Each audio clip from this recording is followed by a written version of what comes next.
Dès lors que nous avons commencé le déconfinement, il paraît possible, dans 30 000 des communes sur les 35 000 que compte notre pays, d'installer les conseils municipaux, lesquels sont le plus souvent composés de 15 membres au maximum.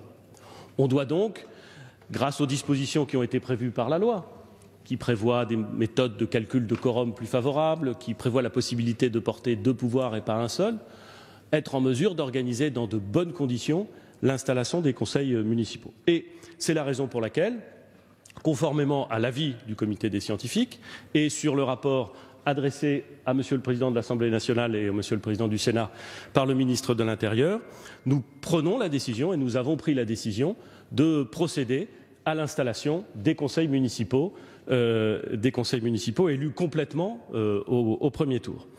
Peut-être un mot de calendrier, car autant être précis. J'ai transmis ce matin, 12 mai, au président des 2 assemblées, je l'ai dit, le rapport du gouvernement. Le décret qui prévoit l'installation de ces conseils municipaux sera publié le vendredi 15 mai. Il fixera la date d'entrée en fonction des conseillers municipaux et communautaires le lundi 18 mai.